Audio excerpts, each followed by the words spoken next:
Hello everyone and welcome back to my true crime channel. I hope you're all well.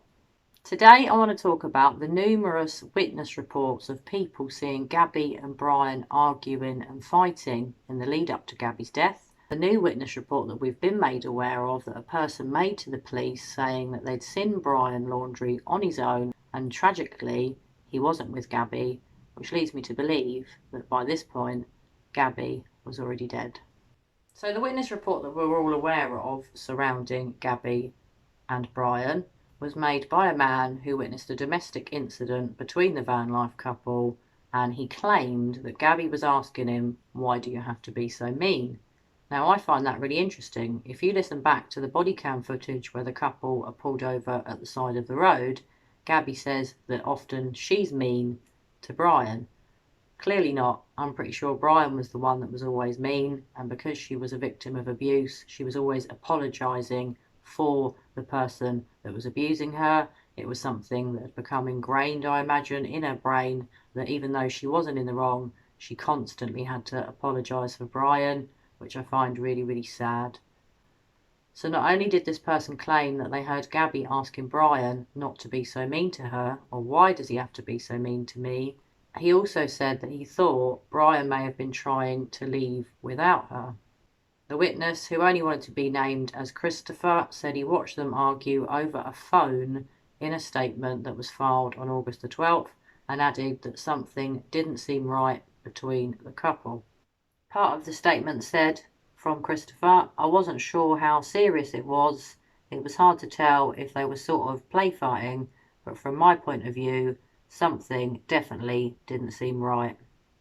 It was as if the guy was trying to leave her and maybe take her phone. Not sure, but wanted to help out. I noticed another person had called this in, and as I left the store, I noticed a police officer and gave him my contact info." Part of the statement also says that Gabby had to climb in over Brian and into or over into the passenger seat. At this point was when the man, Christopher, heard Gabby say to Brian, "Why do you have to be so mean?" How sad that this had to be witnessed by a member of the public, and that member of the public now knows that Gabby is dead. There are so many people that have been affected by Gabby's death. Obviously her family and friends are the most affected, but so many members of the public encountered them. So many people must be feeling extremely sad now to know that Gabby is dead. So the witness report that I want to go through with you was made by an eyewitness, and they told the FBI that they saw Brian Laundrie alone and acting weird close to the site where Gabby Petito's body was found in Wyoming National Park.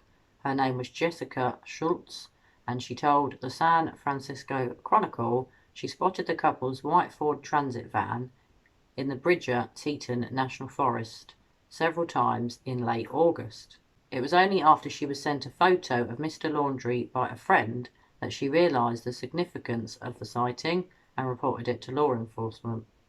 Jessica also discussed her creepy encounter with the man she would later identify as Mr. Laundrie on TikTok.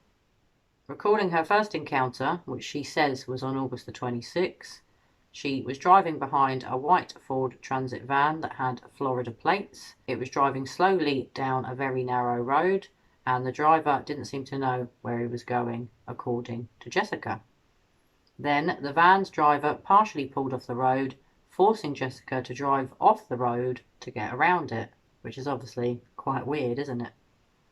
Jessica said she looked over at the driver, she noticed he was alone, she definitely didn't see Gabby, and she said he looked like a normal guy. She said he was acting weird though. He may have looked like a normal person, a normal bloke, but he was definitely acting weird. She said, "You know when you're out in the middle of nowhere, your hackles go up when you see something that's out of the ordinary." Jessica, a graphic designer who has lived out of her own van for 4 years, so Jessica's fully aware of van life and how it goes on, what happens when you live in a van.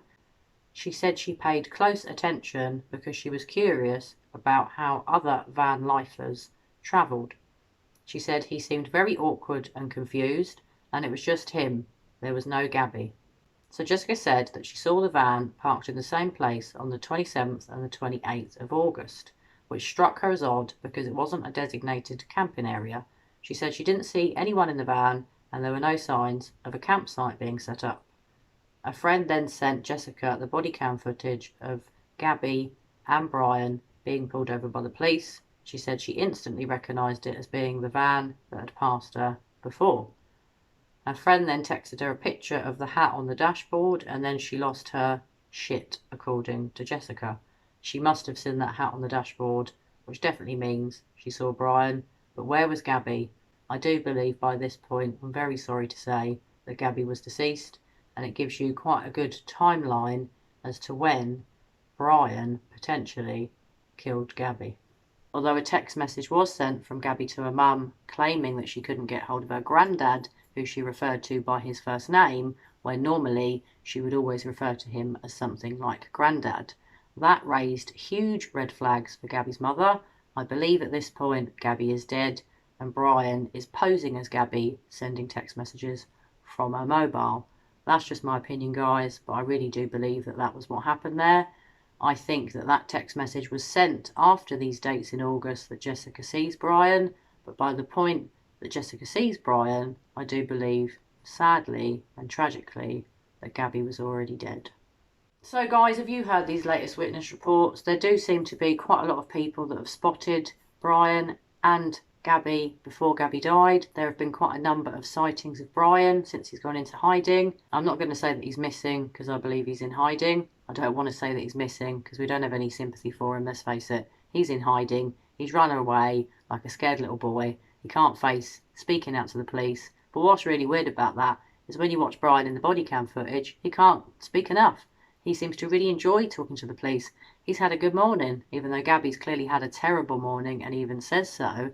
So how come someone like him was so up for speaking to the police in that body cam footage when they're pulled at the side of the road, but when it comes to speaking out about his missing and sadly now deceased fiancée, he doesn't want to speak up?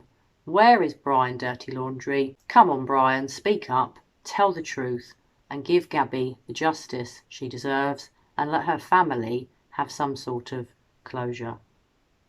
Well, anyway, guys, please pop your comments below. Have you heard these witness reports?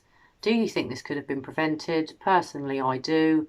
I think if the police had noticed when they were pulled, the couple at the side of the road, that a domestic violence situation was going on, that there was abuse within the relationship, I don't think this would have happened. If only Gabby could have got away. And what I do wonder, was Gabby trying to get away from Brian? Did she tell him that the relationship was over?